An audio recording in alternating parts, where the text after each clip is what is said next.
Hey there, welcome to Mark in the Park, the podcast. I'm your host, Mark Milo, speaker, storyteller, and healthcare advocate. And this is the place for personal reflections, stories about mindset, hobbies, and purpose. And a reminder that life doesn't stop at a diagnosis. In fact, often the real journey begins after. So sit back, relax, and enjoy the show. Hey guys, today's guest is Tracy McBee. Now, Tracy is known on social media as Snarky Mommy, and we'll explain that here on the episode. But she was diagnosed with Parkinson's in 2018, and it was actually her nephew, who's a rock steady boxing coach, that actually noticed her symptoms and encouraged her to go get checked out. But since then, she's become a Parkinson's community champion. She's got some great content, some wonderful stuff. She's now an ambassador for the Davis Finney Foundation, and just a tremendous mouth and a tremendous voice for the Parkinson's community. And that's what this episode is about. It's about telling our story and sharing our voices.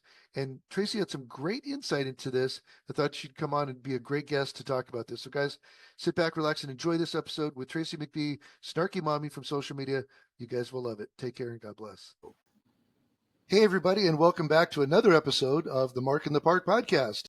Today we have a special guest. We have Tracy McBee here from TikTok, also known as Snarky Mommy. Snarky Mommy, Tracy, thank you so much for joining us today. Thanks, Mark.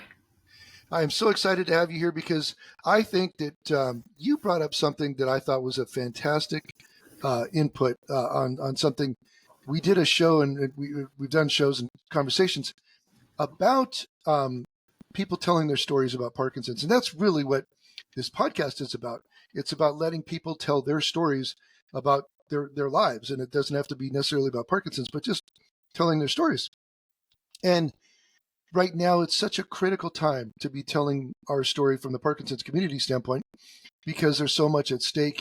We're trying to get some legislation, some attention to some legislation. We're trying to get some funding. We're trying to get some action going here. And of course, we definitely want treatment and a cure. So it's very important that we're all out there kind of lobbying and talking about the need for Parkinson's care. And when we do that, we oftentimes on social media or the big foundations will say, tell your story. Right. And you asked a very basic question. How do you tell your story? And I thought, that's a great question. And so today, I'd like to talk about that a little more and elaborate on that, and maybe give some people some tips and pointers on telling their story from different perspectives, if that makes sense. Yeah, absolutely. Yeah, I was a little taken back when you asked me about this, because just for context sake for everyone out there, Mark is a storyteller, in my opinion. He's a very good one. And so I actually had reached out to him just for some tips and tricks. It was kind of like, hey, Mark, give me some bullet points about, what's a good way to start telling my story? And the response was not what I expected. Well, I because I have been a storyteller for a while, I don't really even think about it. And so if I'm to relate to others how to do it, I had to stop and think. And I love that, because you brought it down to really the grassroots level, where the rubber meets the road, mm-hmm. and say, we need to coach people on telling their story. So, but before we get into that a little bit, if you don't mind, why don't you tell us a little bit about your story? If you don't mind, tell us maybe a little story about how you came to where you are in the Parkinson's advocacy world. Oh gosh. Okay. Wasn't expecting that, but that's okay. I think I just stumbled on it, to be honest with you. I feel passionate about the community. I love the community, and I want to help people. And I will help people any way I can, whether it's writing a letter to my lawmaker, or, getting on a Zoom call with somebody, or holding a support group call, making a TikTok video. It doesn't matter. I'm going to do whatever I can to help the community. And that's kind of it. I'm just passionate. I don't, there's not any one thing that drives me, because I'm driven in so many different directions. I hope that makes sense. But I just want to do what I can. When did you decide to be an advocate? When did that come about? Honestly, it came about within a couple of weeks of my diagnosis. Right away, when I was diagnosed, I went in and I saw my MDS for the first time, He, first of all, he spent like almost an hour with me, which I think is unheard of and totally amazing. And towards the end of the interview, he asked me if I'd be interested in a book called Every Victory Counts by the Davis Finney Foundation. And I said, sure. And so we took it, and my husband and I started reading it, looking at it, and realizing that Parkinson's is like a world unto itself. And the people in it are amazing. And I read this, I was reading through this book, and I read these people's stories, and I thought, wow, not only are they amazing for living with this disease, right? But they lived with it. Most people, try to do their very best with it. And I think that was amazing. So really, I got kind of my inspiration from the Davis Finney Foundation and what they were doing to help people. And me just wanting to naturally, that's part of my personality, is to help people. That's pretty evident and comes through loud and clear, Tracy. So you're definitely a helper.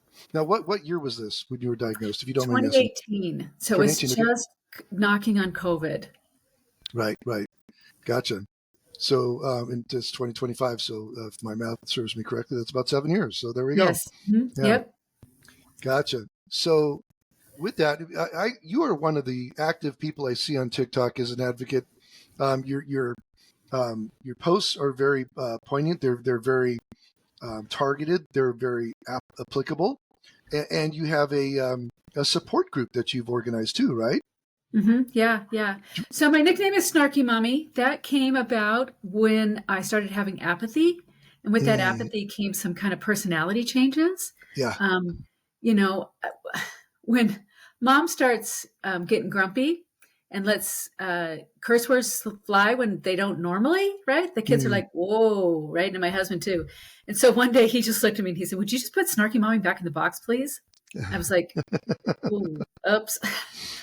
And anyway, so it became a thing. It's a joke around the house, right? We make fun of Parkinson's in my house. And so I took Snarky Mommy and I thought, I want to make something positive out of that. And so I created an acronym out of Snarky for my support group. And it stands for, the S is for safe support. The N is for networking, because I think it's very important that we network. The A is for advocacy, right? We need to have a voice. The R is for resources, like the Davis Finney Foundation, the Parkinson's Foundation, and all the wonderful things that they do. These are resources. And I find that there are so many people out there that they don't know about these sort of resources. Exactly. K is for knowledge, right? I feel partly I almost feel like it's my responsibility to help people gain knowledge through these resources and networking these things. And then the Y is your voice. It's so important that our voice be heard, regardless of who you are in the community. I'm super passionate about that. Gotcha. So that's a great segue into telling your story, and getting the story out there. So we talked about this as we encourage people to get involved, as we encourage people to tell their stories to their political representatives, things like that. We're sending them off going, go do your job, but we're not really saying how to do your job. Right. And some people are very shy and quiet. Some people are just out there and they're free and easy. So what do you think is a good way to get people started to tell their stories? Well, I think what you need to do is find experiences and what makes you you. So, for example, I was at a conference a couple years ago, and one of the segments that I went to, one of the classes that I went to, was called storytelling, and I thought, or like writing your story, and I thought that it was literally going to be a writing workshop. I was so far from that, but it was one of the best things that I'd been to. It was done by a Native woman up in Anchorage, and she talked about the history of the Natives and their oral storytelling and the importance of their oral storytelling. And she even went into a little bit about how Native cultures use their stories for their music and their dance, and how they tell stories that way. And so that's what's kind of the premise of it. And what she did was she talked about how to focus on the emotions and the feelings around key events that happened in your life. Now, I Mm, don't know about you, but being diagnosed with Parkinson's was kind of a key event in my life. A lot of exactly. emotion, right? A lot of feelings, a lot of deep-seated personal things there. And so uh, I realized that as I was thinking about telling my story in the Parkinson's world, for some reason that came back to my mind. And I started thinking about her and what she was telling us. But I still didn't understand, okay, I have these deep emotions, I have this connection to the community, but how do I convey that to somebody? Right. How do I tie that to an ask for my congressperson to hey, we need millions of dollars in funding for research. Mm, How do I tie those two together? And that's right. kind of where that's kind of where I found myself at this crossroads, reaching out to people and saying, "Hey, you're a storyteller, Mark. How can you help me bridge this gap? How can you help me? Just give me some bullet points. That's all I, to help me do that." Right. Right.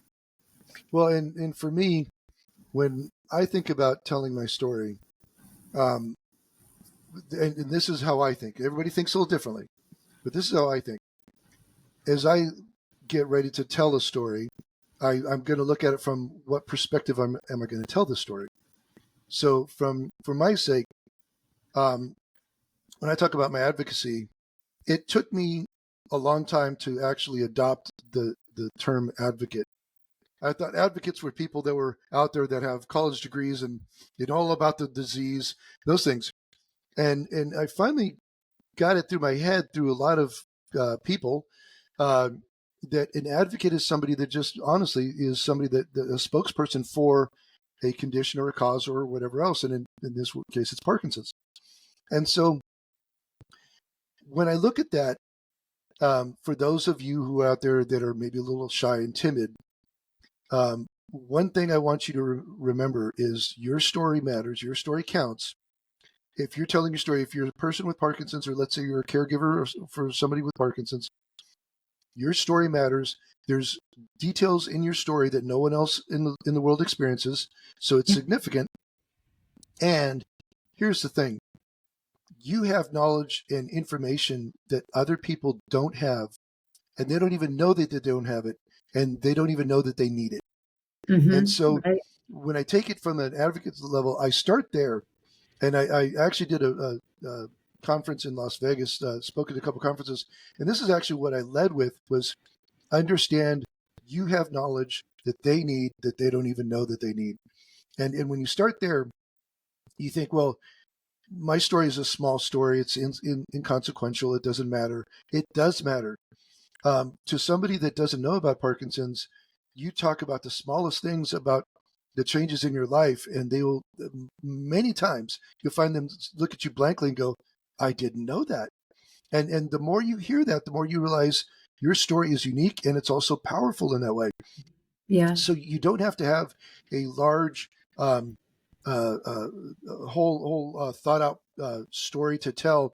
You just No. need to tell your experience, what you've experienced, what with the disease, maybe how it came on, how you adapted to it, how your family adapted to it, what were the things that you had to think about, and those kind of practical things. And right there, that's lived experience. You have that, and so it's not anything you have to come up with. It's what you've lived. And so I tell Right. people that's the great place to start because you know your story, and you'll never get stuck if you stay to your story, and you can start there. The information you have is valuable and it's needed. So start there and just go forth with that information. Now, if you're in a different type of scenario, you might tailor that a little bit, and we can talk about that in a minute. But from that perspective, that's kind of how I like to get started. Does that make sense? Right. Yeah. So exactly what you were saying, Mark, is and this is what I learned from my Inuit friend was about the importance of your unique lifetime experience. And Mm, and you said buzzwords like emotion, right, and feelings, because we call it the snowflake disease. I love it when they say if you've met one person with Parkinson's, you've met one person with Parkinson's. If you've heard yeah. one story, you've heard one story. And something that came to my mind as you were talking was that before Parkinson's, I was the kind of person who nothing ever faced me. You could never say Mm. anything that would make me be speechless. I'm regularly, like, not daily, but at least weekly, I talk to people with Parkinson's, and their story leaves me speechless. Mm. You know, I mean, I'm literally, I don't know how to respond. Right. Right. Wow. That's true. And it's amazing how this sucky disease actually can bring out some amazing people and some amazing character in these people. I don't applaud Parkinson's, but what I'm going to say is it's a hurdle, and as people get over that hurdle or jump over that hurdle or climb over or crawl over or fall over that hurdle, how they do it and the strength that they do it with is amazing. Yes. It Oh, really yeah. is. So Yeah, exactly. Yeah. And that's what leaves me speechless, yeah. really. Now, I have experience as a public speaker and somebody that's been in sales, that kind of stuff. And we usually talk about having different versions of our story available. As a salesperson, we always had what we called an elevator speech. Right. So if you rode up in an elevator with somebody and you only had 10 to 20 seconds to tell somebody real quickly what you wanted to get across to them, you had your elevator speech. I was in pharmaceutical sales. So in 20 seconds, I could tell them what my company could do for them and how my company could make their business more successful if they went with us, right? And so that's that short little elevator speech. And then there's like a short version of a story, like a short bio. I usually think like 50 to 100 words long. And then maybe a medium size and then a longer one. But you don't really need to like have all this down. But I would encourage you to sit down, you being the general statement, if you're coming up with the thoughts on your story, to actually sit down and write your story, type it in or write it. I can't write because of Parkinson's, but type it in, but get it in writing, Yes. because you'd be amazed once you start writing some of the stuff that comes out, and then you're like, wow, this is like a lot. Mm-hmm. And then it becomes the whole process of scaling it down to manageable chunks. The wonderful thing about now is we've got ChatGPT. You can say, hey, here's my story, knock this down to 100 words, and it'll do it, and it'll do it great away, right? Right, exactly. Yeah, and I just recently went through that because I've written my story probably 3 times since I've been diagnosed for different, like you said, for different purposes to fit a very specific target. And so I, as part of this exercise that I'm going through right now, I sat down and I wrote it again because things change. I mean, and they can change not too fast, but they can change frequently with this. And I did, and I was 3 pages into it and I was all over the place. But I just had to just get it out. Just let me get out what's inside. Let me just get it out. And I did exactly what you said. Was I went to AI and I said, okay, AI, let's kind of help me clean this up a little bit. Help me get things a little bit better organized into like a little bit of a chronological, maybe. I had thought about subject A here, and 4 paragraphs later, I had another thought. Oh, by the way, don't.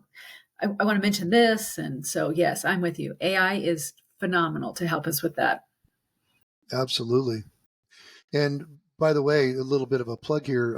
You have a blog post coming out fairly soon, right? I do actually, with the Davis Finney Foundation, because one of their folks over there is he's a creative writer, and that's his background. He's a very strong background. So just like you, I reached out and I said, hey, Chris, can you give me some bullet points?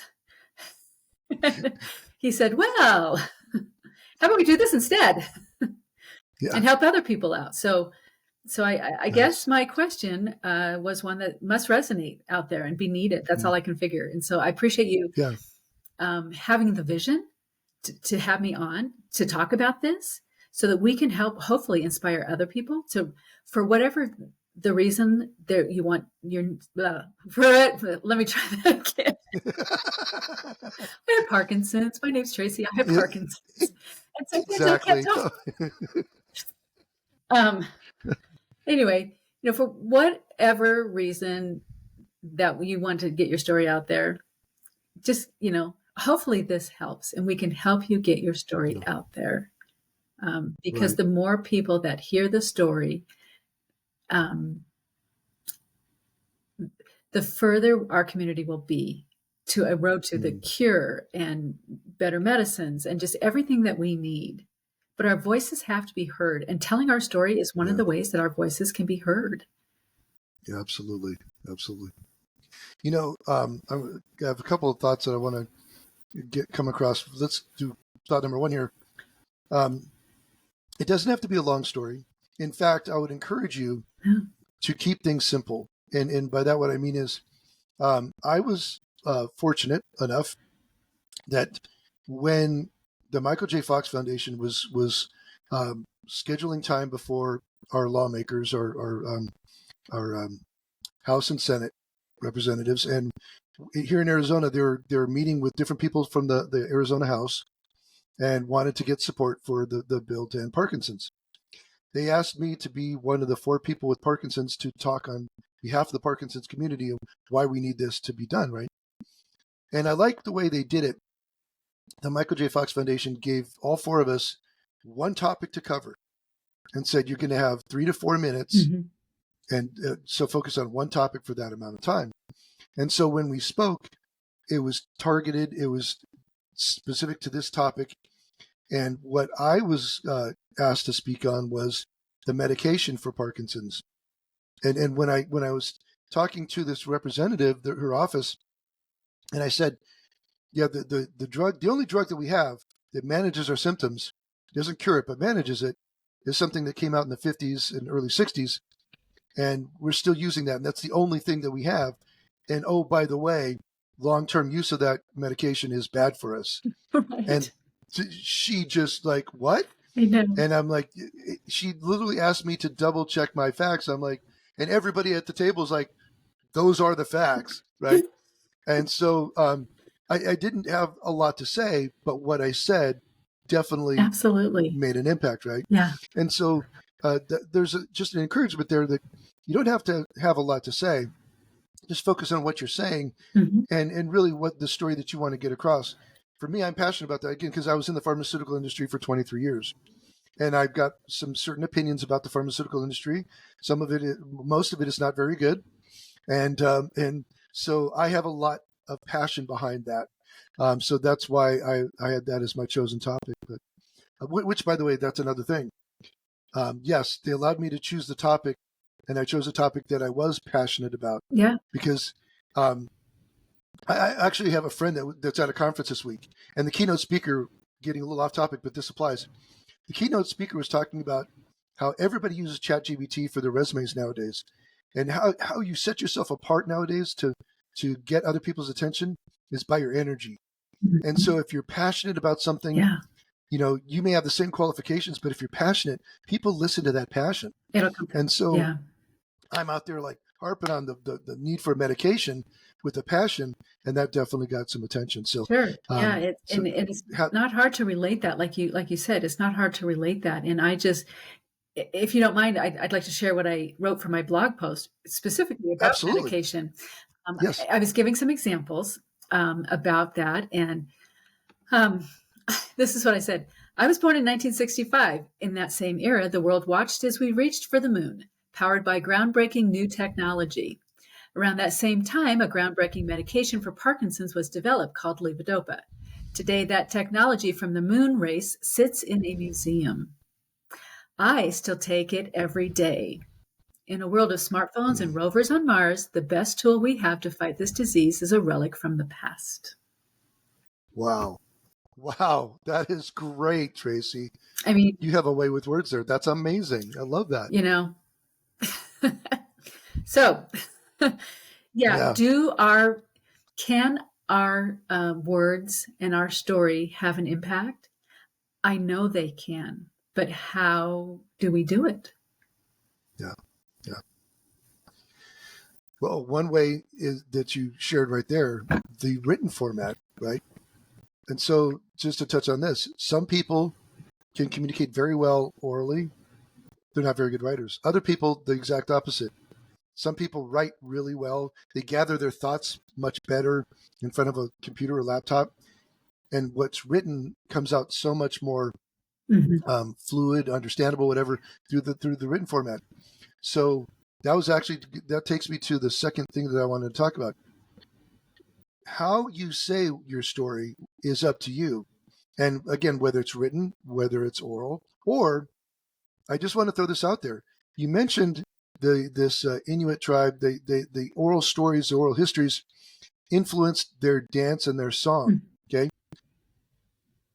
Be creative with your story. Maybe your story comes out in a song. Maybe you're a musician and you can put words within lyrics within a melody and actually come up with something that tells a Parkinson's story in a song. Don't limit yourself. Right. I mean, we need the Parkinson's word out there. So yes, in written format, in oral format, through artwork, through music, through interpretive, whatever you use your passion and be creative with it. Because I'll tell you something. I was watching a TikTok the other night where this woman was representing a certain social group, and she wrote a very humorous song about that social group, and it got the point across really, really well because it was very witty and timely, and I thought, that's a great way to communicate right there. So she's telling her story, but it's through music, and so I just wanted to throw that out there. Just like the Inuit, that affect their music and their song and their dance or whatever. You can tell your story through song and dance or whatever, Poetry, if that makes sense. Yeah, poetry. Exactly. Yes. I have a friend in the UK who has written amazing. Just, I mean, he doesn't hold back. It's very simple rhyming that just hits the bullseye. Hits on the target. You mentioned about art. I know someone who has taken puzzle pieces and created a brain, like a 3D brain out of puzzle pieces. Now, I mean, think of what that represents. Parkinson's, a brain made out of puzzle pieces. I mean, that's pretty deep, in my opinion. Yeah, exactly. Right. And it's an amazing piece of work. Well, I also think I know who you're talking about from your friend from the UK, the poetry. There's some, the poetry is a great avenue, communication channel for a lot of sentiment. So that's awesome. And a puzzle brain, unfortunately, I think a few pieces of my puzzle might be missing, but I'll take it. Right? Yeah, exactly. So, again, just some practical thoughts. Writing down your story, putting it down in words. Practice your story. Excuse me. Get in front of somebody that you trust, and tell your story. Get in front of a mirror. That's what I used to do for sales. Get in front of a mirror and watch yourself, how you're presenting, things like that. Don't be too self-critical, but get used to having some eyes looking at you, so you're looking at yourself, right? And just get used to talking about it. Make it conversational. Again, keep it to your story, to what you're comfortable with, which is the story that you know. Those are just some things that you might just benefit from. So, what is the length of your blog post? Just curious. How many words did they want that to be? 500 to 800. Okay. Most people are not going to need to write a 500 to 800 word story. Okay. Right. Sometimes I don't know, maybe it's the boy in me that hated school. But when somebody told me to sit down and write my story originally, when I first got Parkinson's, it sounded like a school assignment. Like, no. Right. But, but no, you don't need, 500 to 800 words. No, no, you don't. Just I think you can do keep it to the basics. and definitely in under 400. Right. No, you're going to post when that blog is out, right? So yes, that we can all absolutely. Yeah. Okay. Yes, you bet. As an ambassador for the Davis Finney Foundation, you bet. I will get that out there. I will get that content out there. You don't have to have 500 to 800 words. In fact, when I was looking at this, it was about writing my lawmakers to try to influence them, and they suggested, and this is from like the government. They say, keep it under about 400 words, right? So that it's read. It's actually read, and people pick up on it, and have. So you can do it in a short amount of time, or a short amount of words. Right. Absolutely. Well, and to that point, we could touch on a whole lot more about writing your representative. That is an important thing to do.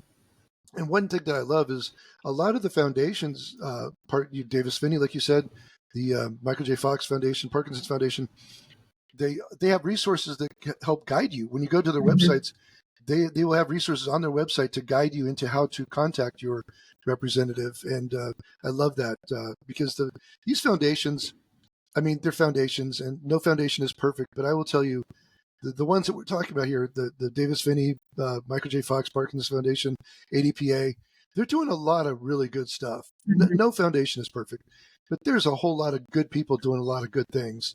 And their websites usually have a ton of good information. So just something to think about if you're wondering like how to write your representative. I would start there.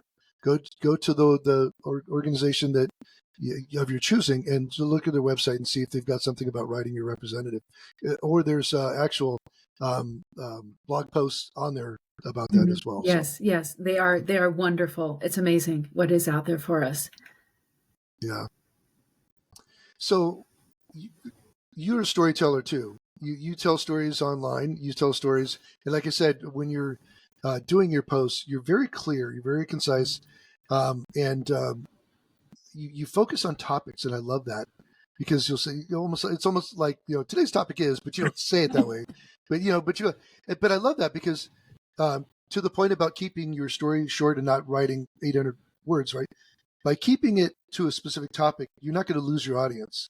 And if I see somebody up on social media that's just ranting and raving and it's a 7-minute long video, that's hard. I'm gonna flip, right? Yeah. But so when I see you on this, I'm like, okay, what are we talking about today, right? And I love that because you're targeted, you're focused, you give the story, you give what you're getting across, and then it's like, hey, that's my chunk, that's my nugget for the day, right? Yeah. So I love that. Well, and as a person with Parkinson's, I do that because one, I'm a person with Parkinson's, and it's hard for me to do something long and elaborate, right? And right. And I'm no longer working on my master's, dissertation or anything like that. Those days are gone, thank goodness.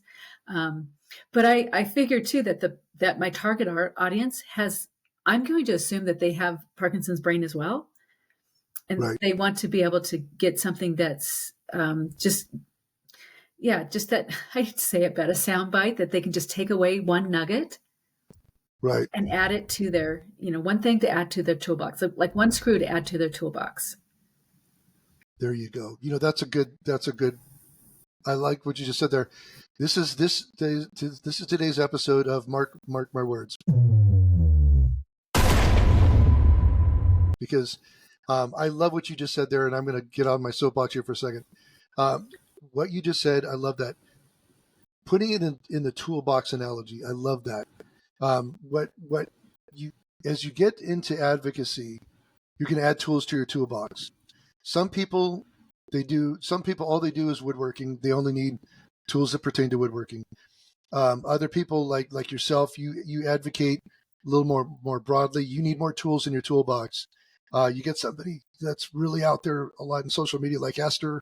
She's got a lot of tools in her toolbox. But that's why she's successful, right?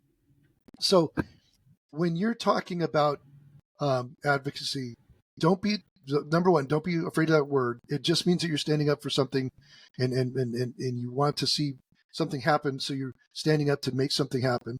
But it's okay to have a small toolbox. It's okay to keep in your space, in your corner. And maybe that corner is talking one-on-one with people. Maybe it's calling your representative. Maybe you're somebody that writes prolifically. You love writing letters, so you're marching on Washington through letters. That's great. Feel free to stay in your lane, and you don't have to have a big amount of tools in your toolbox. We just want you to be proficient with the tools that you have. and use them effectively. And that's really an important lesson. So thank you so much for saying that, because that's my edition of Mark My Words for today. I love that analogy of keeping the tools in the toolbox or enhancing the tools in the toolbox. And but being a guy, when I used to come on the construction scene, because years ago when I was a lot more younger and more in shape, I used to work construction. And guys would always check out the tool belts, like who's got what tools, right? I mean, because we're always competitive, right? But we don't have to worry about what's in the toolbox or the tool bag. You just, like you said, it's the way that you handle those tools that's important. So hopefully that makes sense. It does. Oh, and no, it does. Okay, I'm sorry. And on the topic, by the way, talking about little versus small, big story of 800 words versus small story of 100 words, that reminds me. What did the lunchbox say to the refrigerator? Oh my gosh, I don't know. I can't. I don't do jokes, Mark. That's a dad joke. It's a dad joke. The answer is, don't hate me because I'm a little cooler. I love it. So, that's a good one. I like that one. That's cute. I actually got that from a school kid. He's running down to the lunch yard, and he said that to his mom. And I was like, oh, that's cool. I like that. So I had to write that one down. So humor is not I skipped school that day. Sorry. Well, it's funny you say that, because I find humor in a lot of what you say, but maybe it's a drier humor, but it's still humor. It is a drier humor. Absolutely. Yes. Oh, there's a story there. I'll share with you one day, but. Okay. Looking forward to that. Which, by the way, question, are you coming to the WPC in Phoenix when it comes next year? Yes, I am. I'm so excited. Nice. That'll be awesome, because a lot of people come into my town here, and that's going to be awesome. Yes. Yeah. I was talking to let me ask you another question. Last night, and she's like, now when you get here, we've got to do these things. And I'm like, oh, okay. I actually am looking at coming ahead about at least 2 days so that her and I can have time together, because we've never met in person. Yeah. Yeah. That's a great idea. Definitely, I would plan more time than less, for sure. Yeah, I think I'm going to. Absolutely, yeah. So, like when I went to Barcelona, they're having the same thing here in Phoenix. They have people that bike into the WPC. I've seen that. And in Barcelona, they were biking in from Italy and France, stuff like that. But here they're coming in from Utah and Colorado, and they're mountain biking in. So there's going to be a big welcoming committee, like the day before the foundation, the Congress opens. Yeah, I think I read about that. So that's pretty cool. Yeah, on your podcast. Yes. And I was thinking about that. So yeah, I'm toying with when to arrive. But I definitely will be there a little bit early. Good. Okay, let me ask you a question. You mentioned your sense of humor. This is a question I'm asking a lot of the guests that come on here. How important, or what part does humor play in dealing with Parkinson's or in hurdles in your life? I'm just curious about that. Personally, I think it's super important.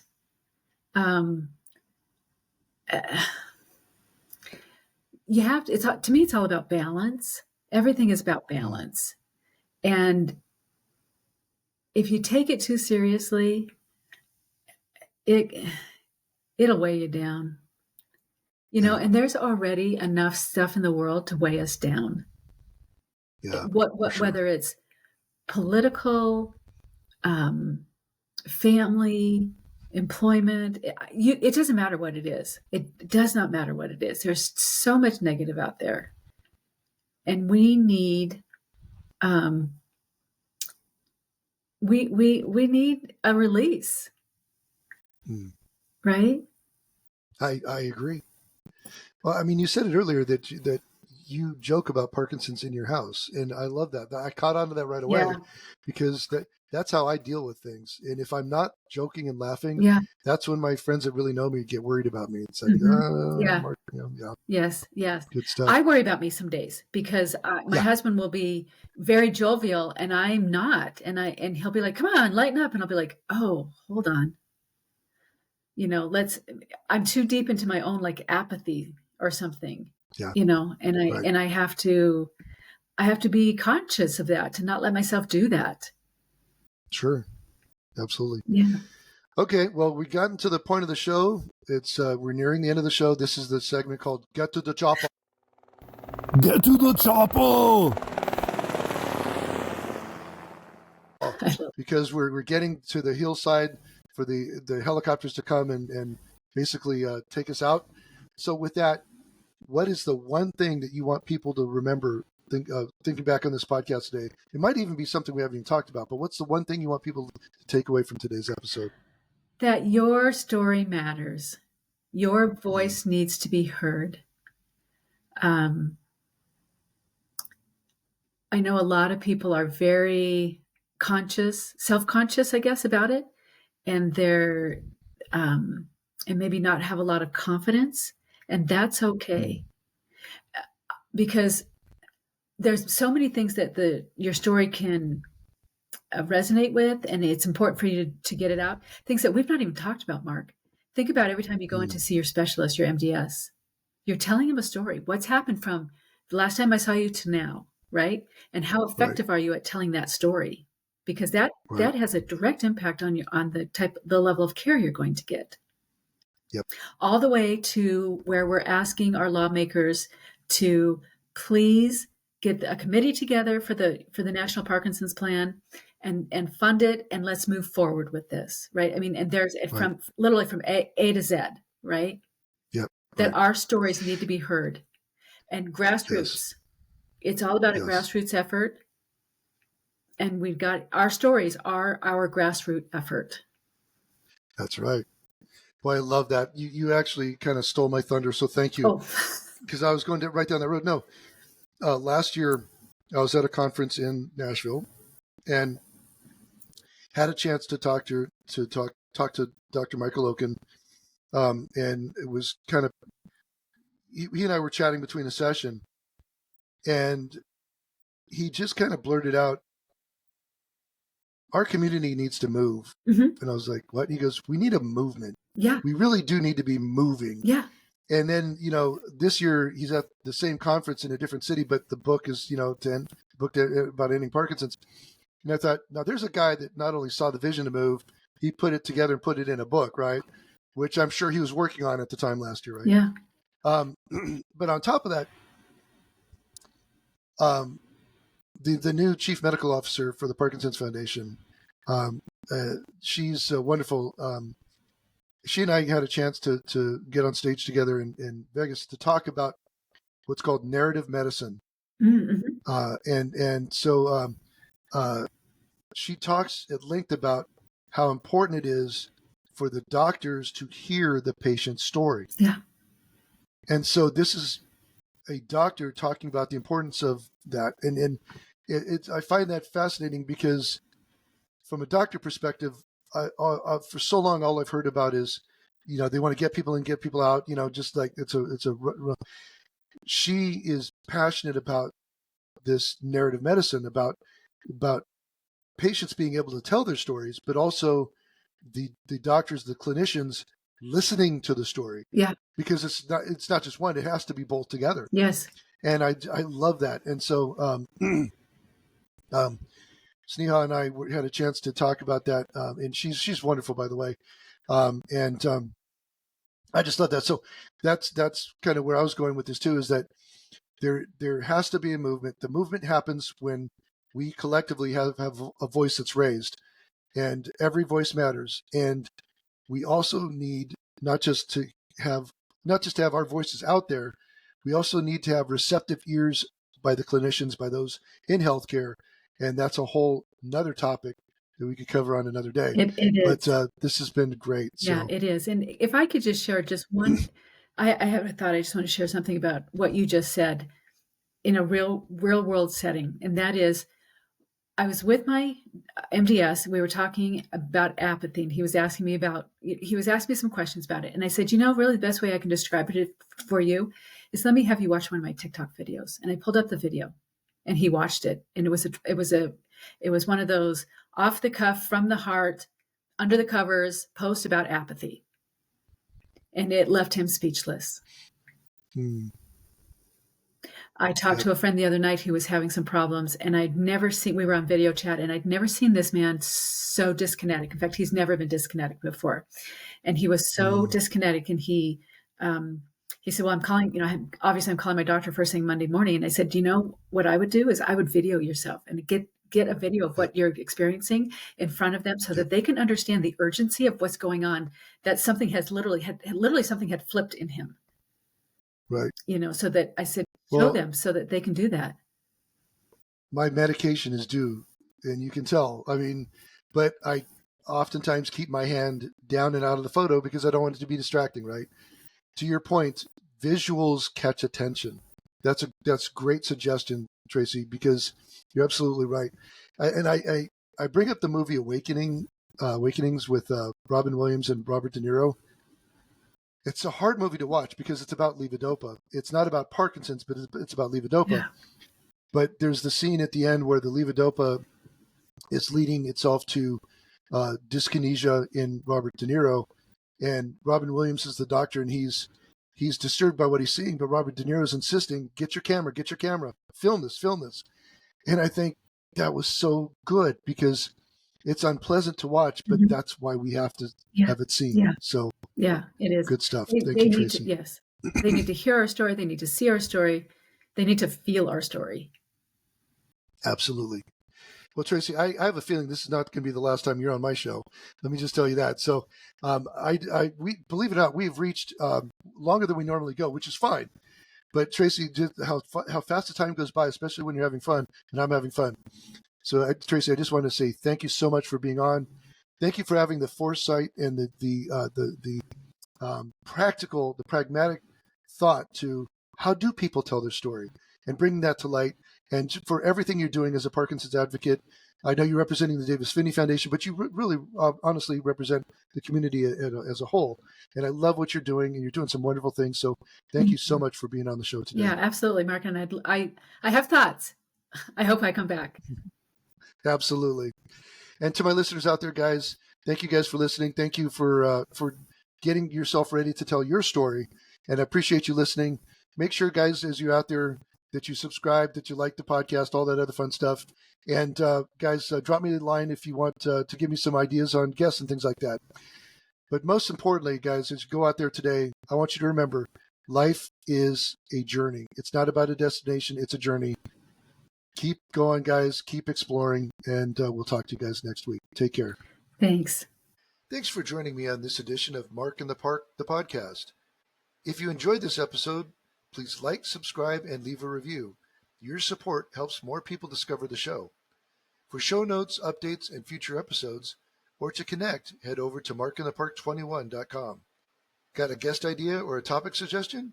Drop me a line at markintheparkpodcast@gmail.com. I'd love to hear from you. And to all my listeners, this is Mark Milo reminding you, life is as much about the journey as the destination. So enjoy the sights and sounds along the way. Thanks for listening, and until next time, keep exploring.